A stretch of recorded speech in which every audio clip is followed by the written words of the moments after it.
నమస్కారం అండి. నా పేరు కృష్ణవేణి. అందరూ బాగున్నారండి. ఈ రోజు అండి నేను ఓ పొడి తయారు చేస్తున్నానండి. ఆ పొడి ఎందుకంటే జుట్టుకు సంబంధించింది.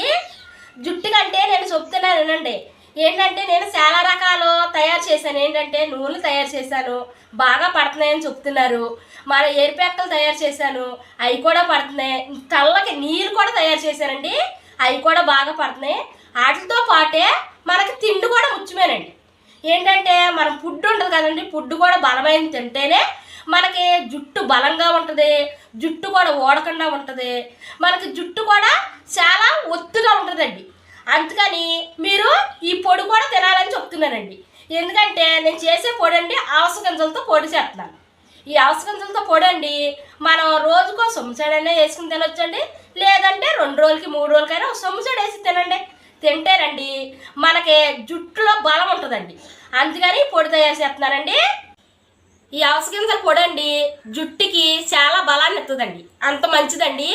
జుట్టుకి బలమే కాకుండా మనకి ముఖం కూడా నున్నగా ఉంటుందండి ఈ ఆవస గింజల పొడి.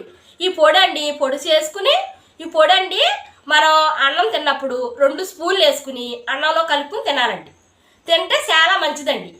అందుకని మీరు వారానికి ఓసారైనా తినండి, లేదా వారానికి 2 పొట్లు కింద తినొచ్చండి. నేనైతే మట్టికి వారానికి 3 పొట్లు చేసి పెడతానండి మా పిల్లలకి. ఇంకా ఈ మాట చెప్తున్నానండి.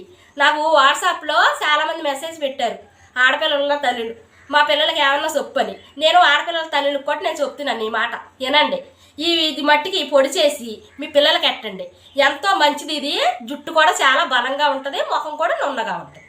ఈ పొడి తయారీకి కావాల్సినవి అండి ఇదిగోండి. ఈ కప్పుతో నేను అవిసె గింజలో అరకప్పు తీసుకున్నానండి. 7 గుళ్ళు అండి. ఈ కప్పుతో అరకప్పు తీసుకున్నానండి, సమానంగా తీసుకోవాలి. ఇదిగోండి 10 ఎండుమిరకాయలు, ఇదిగోండి కరివేపాకు 2 గుప్పులు తీసుకున్నానండి. ఇవన్నీ కలిపి ఏపి పొడి చేసుకోవాలండి. ఇప్పుడు పొడి చేసి మీకు చూపిస్తానండి. ముందుగానండి మూకుడు పెట్టుకునండి మనం తీసుకున్న అరకప్పు 7 గుళ్ళు అండి నూనె లేకుండా వేపుకోవాలండి. ఇదిగోండి 7 గుళ్ళు ఇలా దోరగా వేగిపోవాలండి. ఇప్పుడు ఇవి తీసేసుకుని చల్లారి పెట్టుకోవాలండి. ఈ అవిసె గింజలండి అరకప్పు ఈ మూకుట్లు వేసుకోవాలండి. ఇవి కూడా దోరగా వేపేసుకోవాలండి. ఇదిగోండి అవిసె గింజలు ఇవి కూడా చక్కగా దోరగా వేగిపోయి ఇవి త్వరగా వేగిపోతాయండి, మాడకుండా తీసేసుకోవాలండి. ఇదిగోండి మనం తీసుకున్న కరివేపాకు అండి నూనె లేకుండా ఇవి కూడా దోరగా వేపేసుకోవాలి. 2 గుప్పులు కరివేపాకు అండి. ఇదిగోండి కరివేపాకు కూడా దోరగా బాగా వేగిపోయిందండి. ఇది కూడా పక్కన తీసి అలా పెట్టేసుకోవాలి. ఇదిగోండి మనం తీసుకున్న 10 ఎండుమిరకాయలు కూడా నూనె లేకుండా వేపుకోవాలండి. ఇవి కూడా దోరగా వేపేసుకోవాలి. ఇదిగోండి మనం వేసుకున్న ఎండుమిరకాయలు కూడా దోరగా వేగిపోయి ఇవి కూడా పక్కన తీసుకుని చల్లారి పెట్టేసుకోవాలండి. ఇదిగోండి మనం వేపుకున్నవన్నీ చక్కగా చల్లారిపోయి ఇప్పుడు మిక్సీ గిన్నెలో వేసుకుని పొడి చేసుకోవాలండి. ఇదిగోండి మిక్సీ గిన్నెలో వేసుకున్నాను కదండి, దీంట్లో సరిపడంత ఉప్పు వేసుకుని పొడి కొట్టేసుకోవాలండి. ఇదిగోండి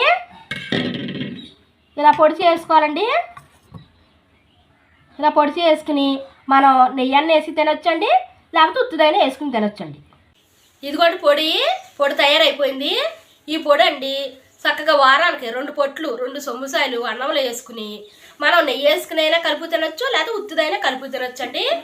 ఇదండి అలా తింటేనండి చక్కగా జుట్టుకి చాలా బలాన్ని ఇస్తుందండి, ముఖం కూడా చక్కగా నీట్గా ఉంటుందండి. అందుకని నేను ఈ పొడివే కాదండి చాలా పొడులు చేసి చూపించాను. మా పిల్లలకు కూడా ప్రతి రకం పొడి చేసి పెడతానండి. అలాగా మీరు కూడా తయారు చేసుకుని పెట్టండి, తినండి. మీరు జుట్టుకి చాలా మంచిది. అందుకని మీకు వివరంగా చెప్తున్నానండి.